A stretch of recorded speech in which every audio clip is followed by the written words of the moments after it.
Muy buenas noches, ¿cómo están? Bienvenidas, bienvenidos una vez más a Leña Sabioli y la política pampeana en la televisión cooperativa, por supuesto, en el Canal 2.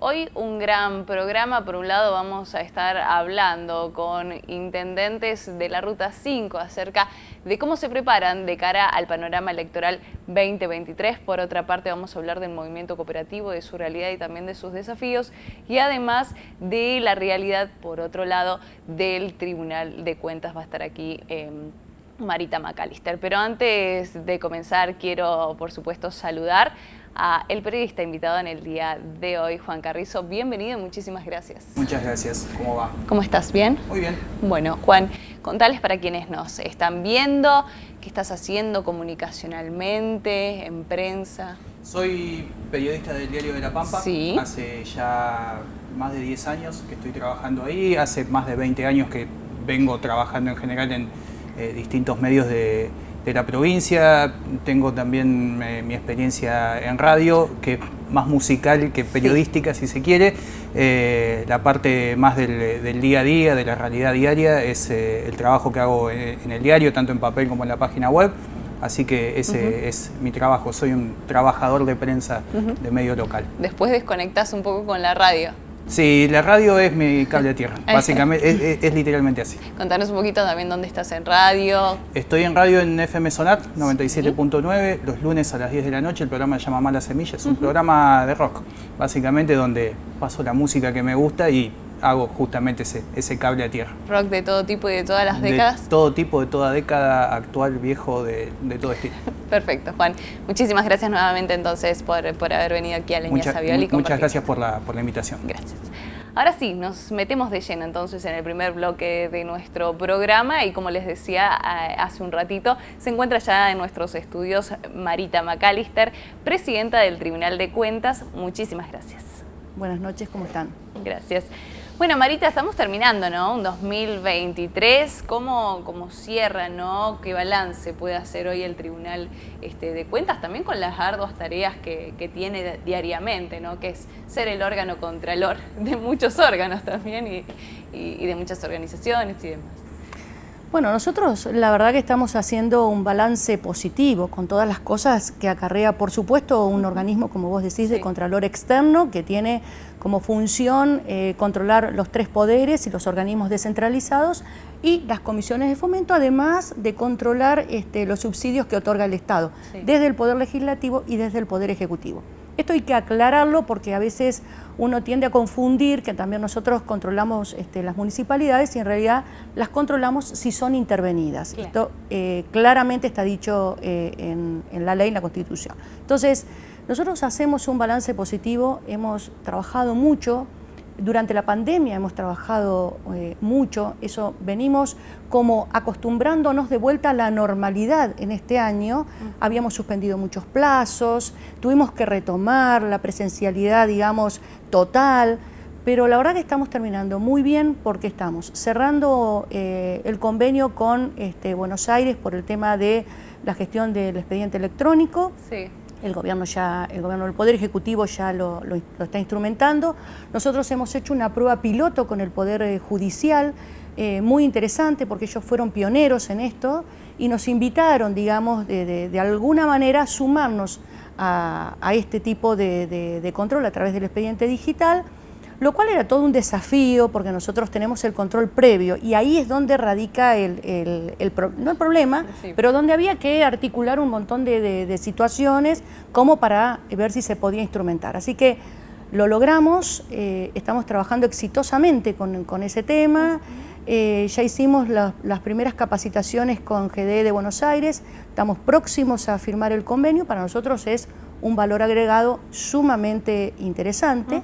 Y el otro tema que para nosotros cierra el año definitivamente es lo que se acaba de aprobar en la ley en diputados, en la Cámara de Diputados, la ley de control de la SAPEM. Para nosotros es, la verdad que es dar un paso adelante en el control externo, porque nuestra ley es muy vieja, como las leyes, como todas las leyes de la provincia. Nuestra ley es del año 69. En ese momento no existían las APEM, o si existían, digamos, no estaban tan aceitadas como están ahora, por decirlo de alguna forma. Entonces nosotros empezamos a quedar excluidos de ese control, a menos que estuviera puesto en la redacción de la ley, tal como pasó con la SAPEM Pampetrol. La verdad que esto fue una reunión que tuvimos con el gobernador, le pedimos que nos diera ese control. Necesitamos el control más allá de los controles desde lo privado que tiene cada empresa, pero es interesante que el ciudadano sepa que el control público del organismo extrapoder está encima de esa SAPEM. Así que vuelvo a repetir, para nosotros es cerrar el año con un gran desafío por delante. El año que viene tenemos que instrumentar todos los, digamos, aceitar todos los caminos, porque cada SAPEM tiene su objeto específico. Claro. Nosotros no podemos contratar peritos, entonces la ley lo impide, entonces tenemos que ver cómo podemos llegar a controlar el objeto de cada SAPEM, y ese va a ser un gran desafío para nosotros. O sea que todavía no está definido qué tipo de auditorías y demás se van a hacer sobre cada SAPEM. En realidad, la auditoría que nosotros estamos haciendo sobre Pampetrol es una auditoría de cumplimiento legal, digamos, una auditoría financiera. Hay distintos tipos de auditoría, hay auditorías que son de gestión, hay auditorías que son de cumplimiento, hay que decidir qué tipo de auditoría se quiere hacer, pero bueno, eso va a estar supuestamente en la reglamentación, o seguiremos haciendo por ahora la auditoría financiera, que también es sumamente interesante. Lo que pasa es que la auditoría de gestión es la que los organismos internacionales en este momento están pidiendo. Claro. O la CEF, Intosai, digamos, están todos trabajando sobre ese tipo de auditorías. Y, a ver, el Tribunal de Cuentas tiene 3 tipos de controles. El control previo, el control posterior, que es el juicio de cuentas, digamos que es realmente donde se transforma en un tribunal administrativo con ejecución, y la auditoría, que nosotros la tenemos por resolución, porque vuelvo a repetir, no tenemos instrumentado el camino de la auditoría tal como tienen otros tribunales que han reformado su ley. Nosotros también estamos en conversaciones para reformar la ley, pero hasta tanto no suceda eso, nos parecía interesante que dentro del universo de control incluyéramos a la SAPEM también.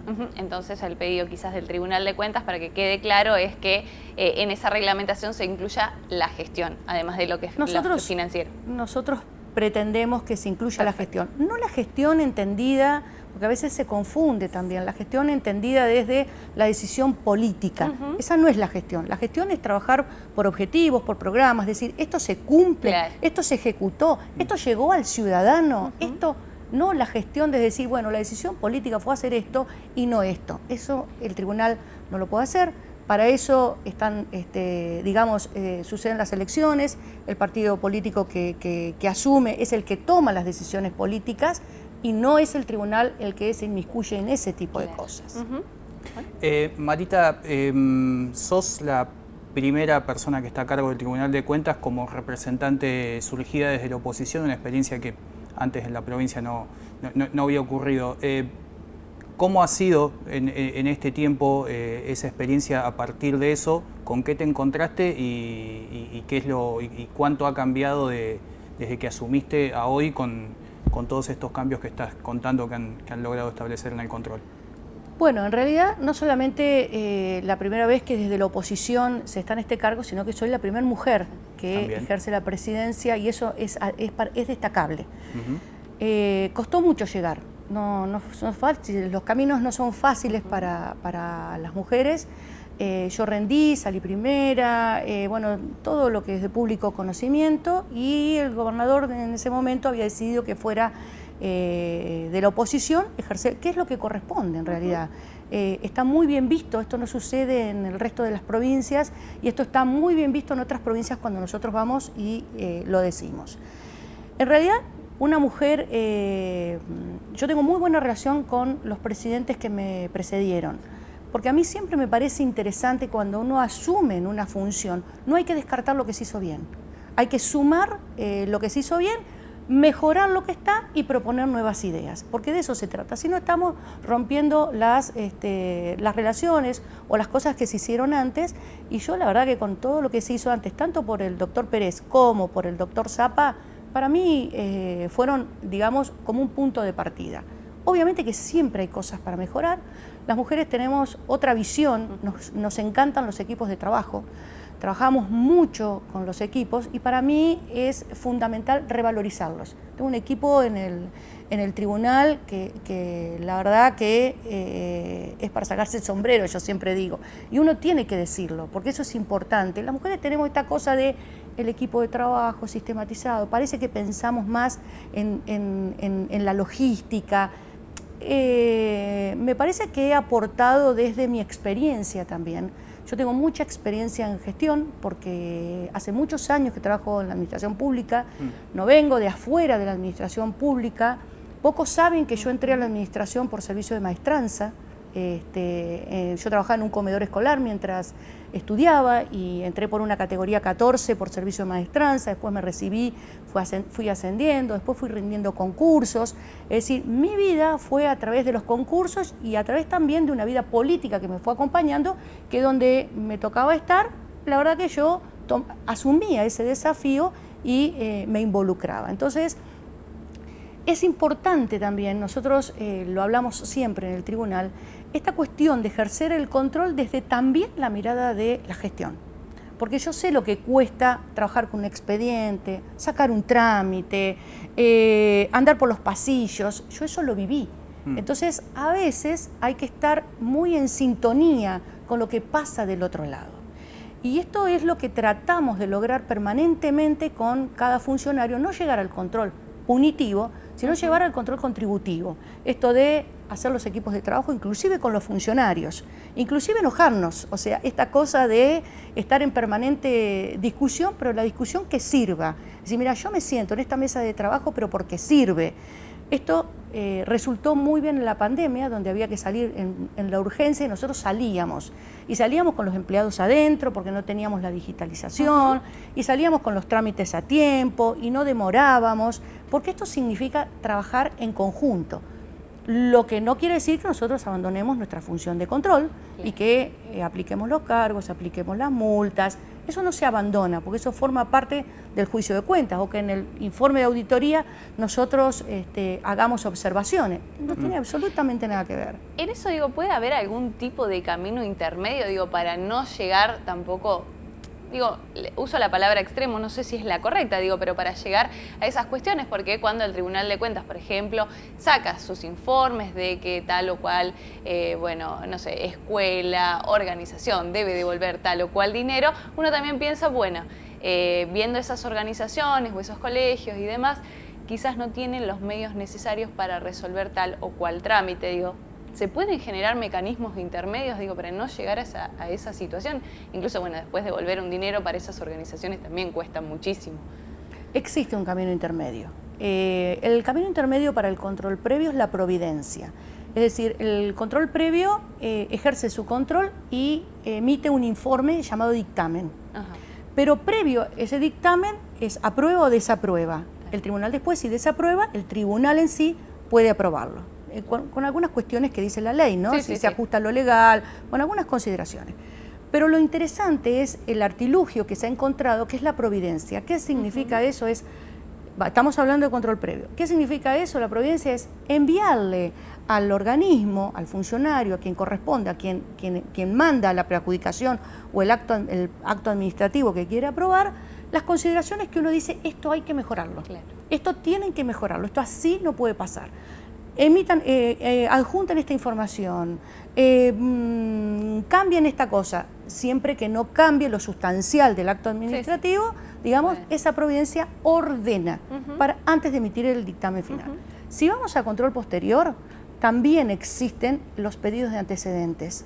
Los pedidos de antecedentes que a veces nosotros hasta nos extralimitamos y hacemos un segundo pedido de antecedente porque consideramos, y sobre todo en lugares como lo que son las escuelas o los hospitales, donde los que ejercen el cargo no son administrativos, pero subieron sabiendo que deben ejercer la función administrativa. Pero nosotros colaboramos en eso, hacemos los pedidos de antecedentes y hacemos las reuniones. Ahora hemos hecho reuniones con las coordinaciones.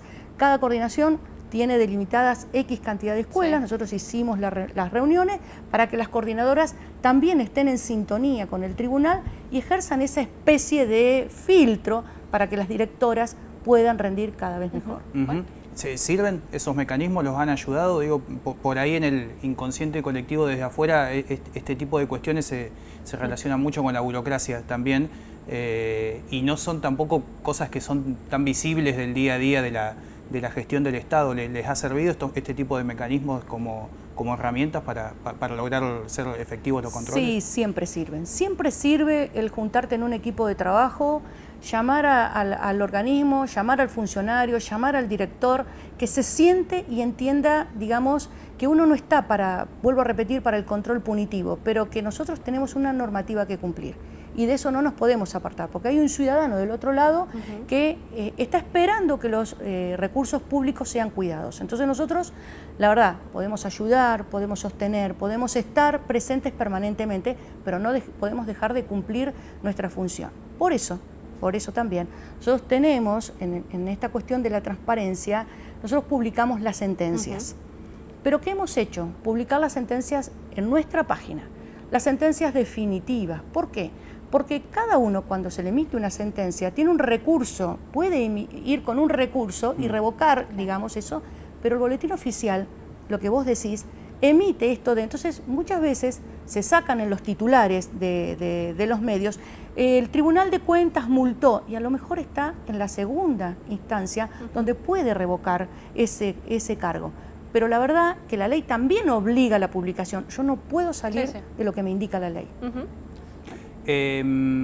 Hablaste de la necesidad de una reforma que de hecho la están proponiendo. ¿Cómo se visibiliza, si ya se pudo hablar con el Ejecutivo? ¿Qué tiempos manejan en cuanto a eso?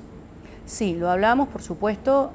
Nunca es una reacción de un solo lugar, sino que esto es una cosa a charlar. Una ley tiene que ser charlada, consensuada, analizada, porque si no, después salen leyes que no se pueden cumplir. Entonces hay que sentarse y hay que rediscutirla. Lo estamos charlando, obviamente que una de esas consideraciones, vuelvo a repetir, es incorporar las auditorías, generar lo que es llamar ahora el universo de control. ¿Cuál es mi universo de control? Ya cambió, nosotros hoy hablamos de la buena gobernanza, hablamos que el Estado no puede trabajar solo, tiene que trabajar con el sector privado y tiene que trabajar con las asociaciones del tercer sector o el sector civil. Entonces, todo eso la ley lo tiene que incorporar, lo tiene que manejar. Además nosotros, por ejemplo, tenemos un tribunal que no está dividido en departamentos, no está dividido en direcciones, entonces hay que hacer un análisis de cada situación en particular, pero sí, estamos digamos, tenemos ya esto de afirmar entre todos es necesario cambiar la ley. Marita, te llevo un poquito al plano de lo político. Juan preguntaba un poquito anteriormente lo que tenía que ver con, bueno, vos estás como presidenta del Tribunal de Cuentas por la oposición en un gobierno, digo, distinto. ¿Qué sucede si en las elecciones del 2023 gana la oposición? Digo, ¿dónde te ves? Lo charlaremos si eso sucede. Yo no puedo aventurar ni puedo hacer futurología, pero es real lo que vos me preguntás. Yo todavía estoy sentada en el tribunal y de suceder el hecho veré cómo lo resuelvo. Y en ese caso, digo, ¿te gustaría ocupar algún cargo en un ejecutivo, en un poder legislativo? Bueno, yo me siento muy cómoda en el Tribunal de Cuentas, es el lugar para el que yo concursé, es el lugar donde yo gestiono todos los días, es el lugar donde el equipo de trabajo se va formando diariamente. Cuesta hacer ese análisis, no te puedo mentir. Perfecto. Marita, te quiero agradecer muchísimo. No, gracias a ustedes por invitarme. Gracias. Nos vamos a la primera pausa aquí en Leña Savioli. Enseguida regresamos para hablar un poquito de la realidad de la Intendencia de Uriburu y también de la Intendencia de Catriló. Ya volvemos.